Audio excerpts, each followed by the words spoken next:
Good day everyone!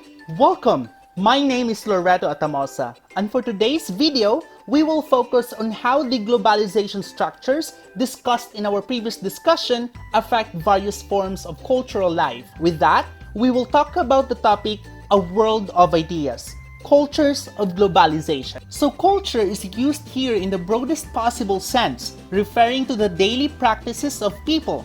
Therefore, if the first module focuses on large form of globalization, this video discussion will zero in on everyday globalization in the realms of religion, culture, and city life. The major learning outcome of this discussion is to explain the role of global processes in everyday life.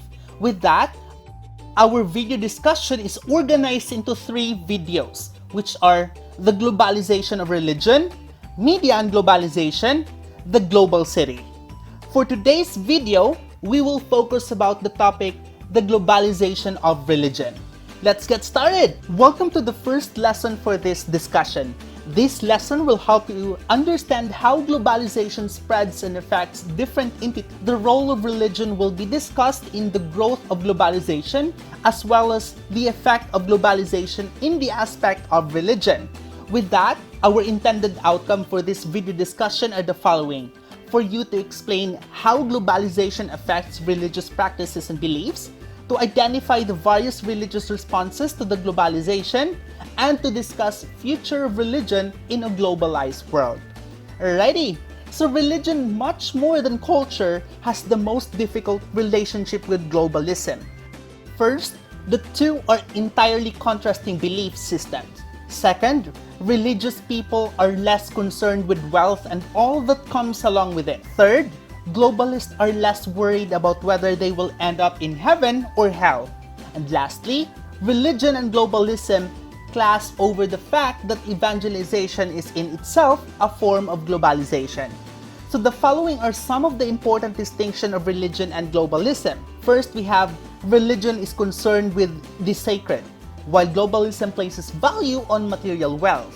Second, we have religion follows divine commandments while globalism abides with human-made laws. Third, we have religion assumes that there is the possibility of communication between humans and the transcendent, while globalism's yardstick, however, is how much of human action can lead to the highest material satisfaction and subsequent wisdom that is new status produces. Fourth, we have religious people are less concerned with wealth and all that comes along with it. They are ascetics, in contrast with globalists, precisely because they shun anything material for complete simplicity. Fifth, we have a religious person's main duty is to live a virtuous, sinless life such that when he or she dies, he or she is assured of a place in the other world, which is heaven. While globalists are less worried about whether they will end up in heaven or hell, and more concerned as to whether his or her work is contributing to the general progress of the community, the nation, and the global economic system. And sixth, we have the religious detest politics and the quest for power, for they are evidence of humanity's weakness. The globalist values them as both means and ends to open up further the economies of the world.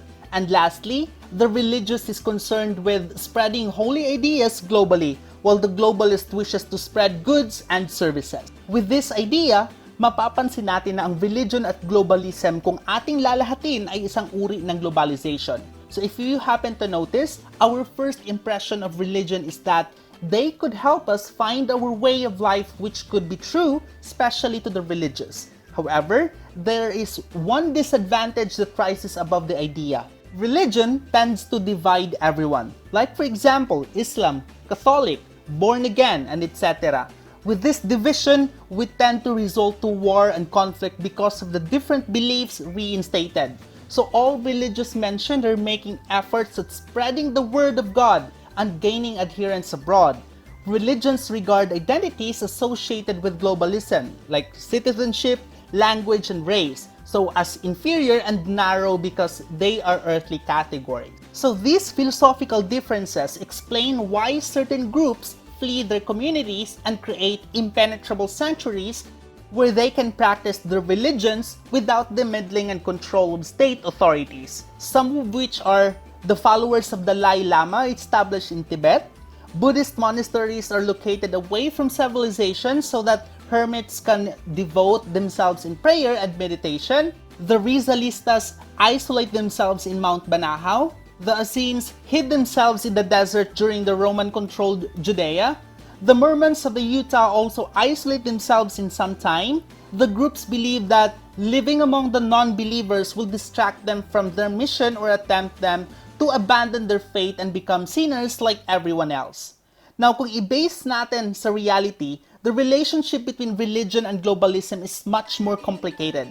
According to Peter Berger, the contemporary world is furiously religious. In most of the world, there are veritable explosions of religious fervor occurring in one form or another in all major religious traditions, and in many places in the imaginative synthesis of one or more world with indigenous faiths. Let's talk about the two biggest religions in the world. We have Islam and Christian. For Islam, sa mga Malayan countries, sa kanilang government system, religion is the center of their political system. In fact, sa kanilang constitution, nakasaad na Islam is the religion of the federation, and the rulers of each state was also the head of the religion Islam. The late Iranian religious leader Ayatollah Ruhollah Khomeini bragged about the superiority of Islamic rule over its secular counterparts and pointed out that there is no fundamental distinction among constitutional, despotic, dictatorial, democratic, and communistic regimes. He believed that all secular ideologies were the same, they were all flawed, and Islamic rule was the superior form of government because it was spiritual. The Moderate Muslim Association, Nadlatul Ulama in Indonesia, has Islamic schools where students are taught not only about Islam but also about modern science, the social sciences, modern banking, civic education, rights of women, pluralism, and democracy. Sa Christian religion naman, the Church of England was shaped by the rationality of modern democratic and bureaucratic culture. King Henry VIII broke with the Roman Catholic Church and established his own church to bolster his own power. In the United States, religion and law were fused together to help build this modern secular society. Jose Casanova confirmed this statement by noting, historically, religion has always been at the very center of all great political conflicts and movements of social reform, and it remains the case until today with the power the Christian right has on the Republican Party. In general, the religion is both for globalization and is against globalization. And what does that mean? So religion is for globalization.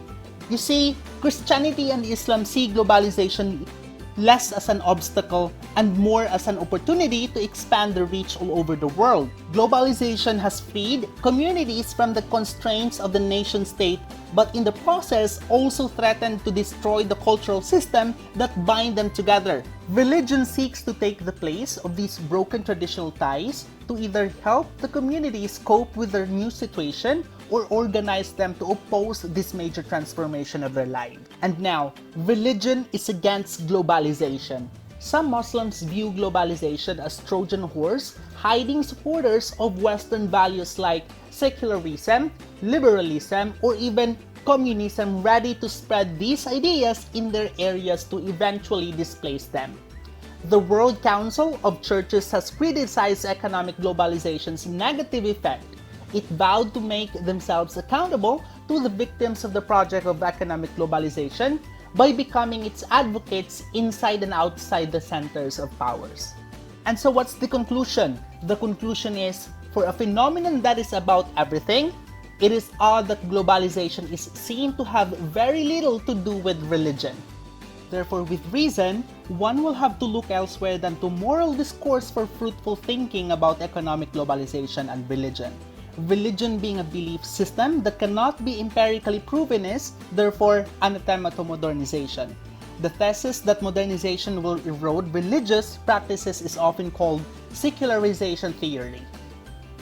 Their resilience has been extraordinary that they have outlasted secular ideologies. Globalists, therefore, have no choice but to accept this reality that religion is here to stay. Again, my name is Loreto Atamosa. Thank you for watching. See you guys in my next video. Goodbye!